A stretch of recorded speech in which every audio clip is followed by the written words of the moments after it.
2016 a été une année très difficile pour les éleveurs de volailles et notamment pour les éleveurs de palmipèdes gras, dû au phénomène grippe aviaire. Et de plus, année très difficile qui a été accentuée par la très mauvaise gestion des politiques par rapport au phénomène, notamment par rapport à l'élaboration de la cartographie de la zone de restriction et aussi par la brutalité des dates imposées du 15 mai au 15 janvier pour l'arrêt de l'activité. Nous allons décliner maintenant le exercice 2015-2016 par société qui compose le pôle transformation animale. On commence par l'INEA Alimentaria. Côté d'Inde, un exercice qui a été de juillet à décembre très contributif en termes de résultats, un peu plus difficile de janvier à juin, avec des marchés à l'export en Afrique et des marchés au niveau interne qui sont un peu plus ralentis. Côté lapin, malheureusement, on continue à avoir comme fait marquant la baisse qui continue à être là sur les prix des pots de lapin. Fermier Occitan, pour la partie canard, malheureusement, le fait marquant, qui est aussi le fait marquant de l'ensemble du pôle, c'est le période d'influenza aviaire et en conséquence, l'impact sur les résultats qu'on a dû subir lié à ça. Néanmoins, nous avons gardé notre volonté de croissance sur la vente directe, avec une ouverture le mois de mars 2016 sur Albi, d'un nouveau magasin Fermier Occitan. Côté lapin, même discours que pour l'INEA, le pot marque malheureusement l'exercice avec des prix zéro, voire moins 2 centimes pour la destruction de ces pots. Côté volaille fermière, site de Revel, ex-Savidoc, commercialement, un niveau d'activité très similaire à l'exercice précédent. Ce n'est pas ça qu'on avait souhaité. On n'a pas réussi à avoir la croissance qui était attendue et espérée.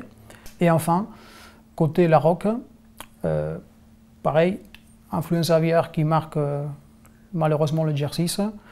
Par contre, avec beaucoup moins d'impact. Et là aussi, pour finir, l'ouverture d'un nouveau magasin, le mois de novembre 2015, sur Cornevarieux, à côté de Blagnac, pour l'enseigne Larocque.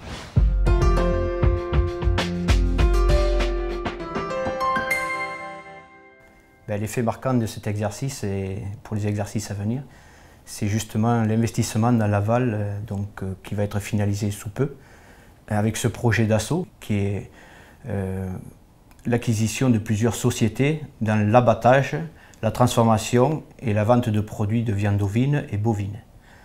Deuxième fait marquant, c'est la création d'une marque en OP porcine, la marque à consonance régionale, Pyrénéus, avec un partenariat fort qui est les établissements Gouache à Perpignan.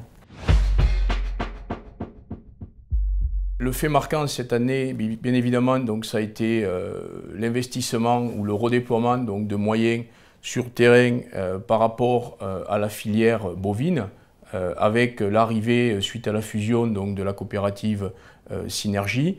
Le fait marquant, là aussi, ça a été l'arrivée de la FCO.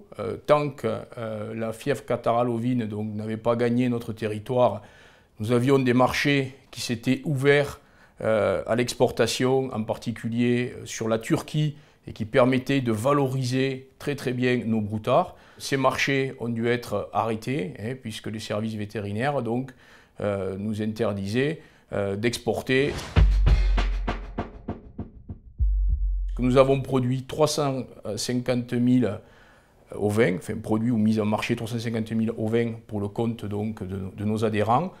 Là aussi, il y a deux parties dans les ovins, les ovins sous la mer, et ensuite la deuxième partie, c'est la production d'agneaux sevrés, d'agneaux engraissés en bergerie.